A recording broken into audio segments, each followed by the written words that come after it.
The slippery slope isn't always a fallacy. Sometimes it's true, and I think this story is an example of the slippery slope. Teacher tells second grader he's trans because he won't use boys' bathroom. Turns out, he has gas. Yes, apparently there's a lawsuit based in Oregon because a teacher told a little boy, because he didn't want to use the boys' bathroom, that he must be trans. And actually, the only way I can really describe it is grooming, right? Showing him content, getting it more and more extreme, explaining to him, why it's okay and why he should do it, and then sending him home to his family. Listen, when you talk about grooming, the average person is going to try and think of some extreme situation where an evil person is doing something. But let's make it clear. There's nuance here. This is not the teacher, apparently. I don't know what this screen grab is. They're doing some kind of joke. But the point is, while well-intentioned, the teacher thinking they're doing the right thing based on the culture and based on what people are saying, it's not the right thing. You shouldn't be...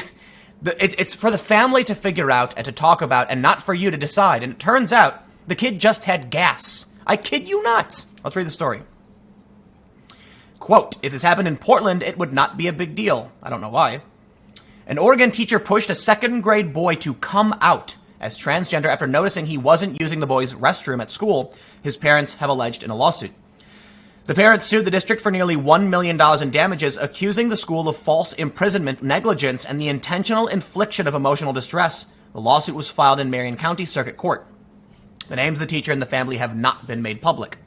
And then this is just a video about Dan Crenshaw or something. According to the lawsuit, in April 2018, the teacher at Nellie Muir Elementary School became concerned that the 8-year-old boy was using the staff restroom, assuming he must secretly identify as female. She allegedly developed a lesson plan in an effort to promote him becoming transgender. That's grooming, right? The teacher said he must be trans and then put together a plan to encourage and develop. In reality, the boy and his parents had arranged for him to use the staff restroom because he had a digestion-related medical condition. Well, there you go. Yet on at least 3 occasions, the teacher kept the boy during recess and showed him videos and books with the message that it is acceptable to become transgender, the lawsuit said. She allegedly required him to watch episodes of the reality TV show I Am Jazz and read the I Am Jazz children's book, both of which star transgender girl Jazz Jennings. Those and other materials, which were recommended by an unknown non-school employee transgender individual, exposed the boy to sexual topics and sexual discussions, according to the lawsuit. At the end of the school week, the teacher allegedly told the boy to take the books home and share them with his family. Only then did his parents learn about the lesson. So I want to point out here, it seemed well-intentioned. But as they say, the path to hell, the road to hell is paved with good intentions. The teacher probably thought they were doing something right, based on watching shows like Jazz. But you have to understand how the teacher came to the conclusion that simply because the boy didn't want to use the bathroom, they were trans, is disconcerting. Someone, because they mentioned that someone was recommending this stuff, probably said it.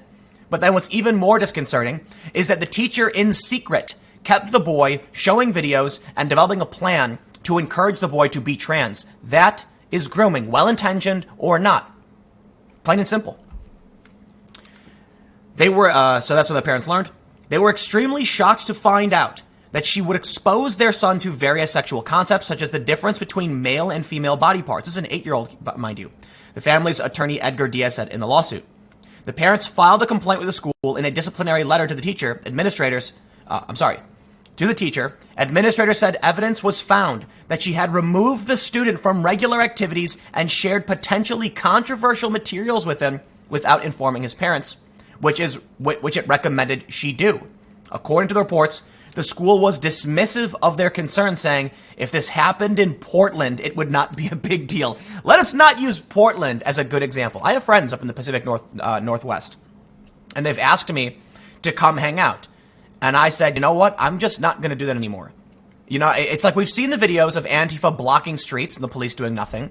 We've seen videos of people being harassed and pepper sprayed and attacked. And then we see this, okay? The teacher shouldn't have been doing this. It's kind of weird, right? But the fact that the school doesn't even care and it's come to a lawsuit. The concerns here are, look, if you're a parent, you want to teach your kid about what they should or shouldn't be doing. Now, I understand in like Birmingham, for instance, they have an LGBT curriculum Muslim parents are protesting that. That's a whole other story, but it kind of shows the conflict between the religious community and the LGBT community. The difference there is the parents know about the class and were able to protest it. So whether you think it's right or wrong, that's not my point. It's not my opinion. The issue here is the teacher was doing this all in secret. And that's what's kind of weird about it. Well-intentioned, but seriously, should the teacher have a right to start teaching a student about things, an 8-year-old, without their parents knowing, even when the school said they should have done it? But then the school doesn't do anything about it. The lawsuit said the teacher's action caused lasting damage to their son. He began avoiding feminine toys and games for fear of turning into a girl and becoming more depressed, aggressive, and isolated, according to the lawsuit, which added that he has started counseling. Let's also point out, if someone is not trans, trying to convince them they are is probably going to give them the same kind of, or a similar stress to those who are actually trans. As pointed out here by saying he would avoid toys. This was screwing with this kid's head. Bad. He has also become afraid of attending his current school, seeing the teacher and using the boys' bathroom. The whole thing made it worse, Diaz said in the lawsuit. The parents, too, have struggled with anxiety, stress, and depression following the incident, according to the lawsuit. They were said to fear their son will have gender identity issues. And I think they will. So, excuse me. I don't want to get into the whole issue of, right, there's a big thing going on right now. As much as many people on the left may try and claim it's an edge case. It's not in the mainstream about children being put on hormones. It is. There is a TED Talk from a woman who says children should be permanently sterilized if they choose. I'm not exaggerating. A TED Talk by a woman talks about how if children want to go on hormone blockers because they're trans, they should, and that already sterilizes them. So they might as well get gender affirmation surgery as children, and they'll be permanently sterilized, but it's their choice. That's the slippery slope. First, they say, there's the argument that trans kids should be protected and taken care of, and by all means, like, that's for the family and the parents to decide, but also recognizing that children don't necessarily know what they want. That's tough. I'm not a scientist, so I'm not gonna get too involved beyond this, but I will say, first they say, how about instead of having the child transition, we'll put them on hormone blockers so that they can, have some time to figure out who they are. Then they say, okay, now transition them, and now you actually have a woman giving a TED Talk saying, well, if they're already on hormone blockers, just give them the surgery anyway, because they haven't developed and they're sterilized as it is. I have to say, growing up and getting older, you eventually start to realize that the ability to have a family may be important to you. It's not going to be for everybody, right? Most millennials, they're not really having kids right now. It's delayed. There's a lot of problems going on. There's a lot of reasons for it. But people want to have families. They eventually do. They want to have kids. I can't imagine what it's going to be like when we have all of these young people permanently sterilized, growing up and realizing they can't actually have kids. Diaz said the Woodburn School District failed to properly train and supervise the teacher. District Superintendent Chuck Ransom declined to comment on the case, citing the pending litigation. The lawsuit asked for $79,999 for current and future counseling, medication, doctor's appointments, and therapy, and $920,000 in non-economic damages. So I don't know what that's about entirely. Some experts have warned that with the rise of woke culture, parents, educators, and others have become too eager to support children's claims to be transgender. However, LGBT activists have tended to reject such claims as backwards, often denouncing those who question the transgender rights movement as bigots. I think they forgot the S. Here's the thing, man.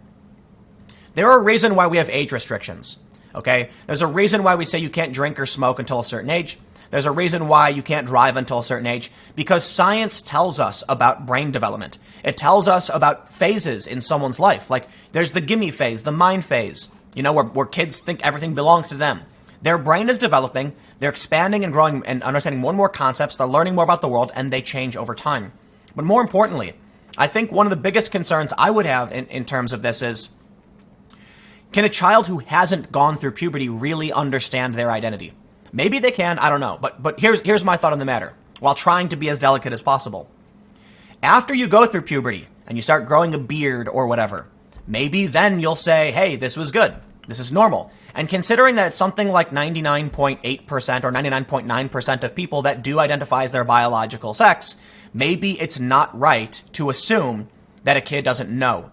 And there's actually an argument now. It was actually, I'll bring it up, David Pakman did a Q&A about it. I don't know, I didn't watch this video, so I don't want to ascribe any beliefs to him. But he did ask the question on Twitter, should children be raised gender neutral?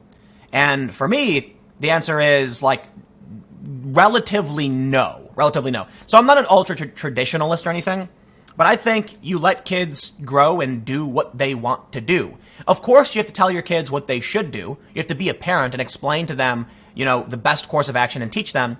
If I had a kid and it was a boy and he said that he wanted to, you know, play with dolls, I really don't care. You know, okay, he's going to do what he's going to do. But of course, it's not absolute. You don't want to then do what some people do and start effectively grooming them by just saying like, yeah, more of this, wear a dress. No. You say like, try this. And you do want to try and guide your kids because listen, kids don't raise themselves. Kids only know things when they learn it from society. A lot of people don't realize how much of our practices and behaviors are actually culturally established.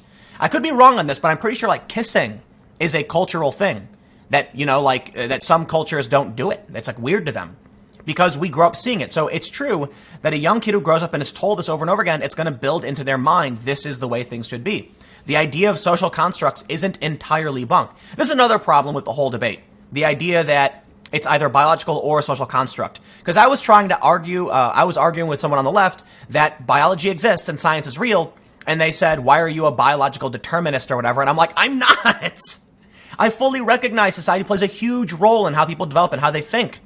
And this person is telling me that simply because I think biological sex is a real thing, that I must be a determinist. No, it means I recognize biological sex. And it also has nothing to do with the fact that I recognize people can be developed and cultured through society and what they learn. With that being said, I recognize the danger of taking an 8-year-old kid and showing them all these things because it's conflicting with how they're developing and you're stressing them out, you're giving them anxiety. I'm really concerned that there's going to be a lot of self-harm in the future from a lot of these young people who are being told. One of the things that's a big concern is something called rapid onset gender dysphoria. We need more research into it. I'm not a scientist, so I don't want to assert what people should or shouldn't be doing. I think the parents should decide, and I think it's an issue that society is navigating. But I definitely think this is an example of how bad things can be. This shouldn't be used as an example of how it always is, but we should look at it and say, that's not good. Okay? Take this, get rid of the bad, keep the good. If we don't pay attention to the bad things, because you're going to get the left saying like, oh, it's just one thing. Yeah, I don't care. Okay? This shouldn't have happened. We shouldn't let it happen in the future. Ultimately, parents have to parent. Your kids rely on you to tell them how, like to a certain point, right?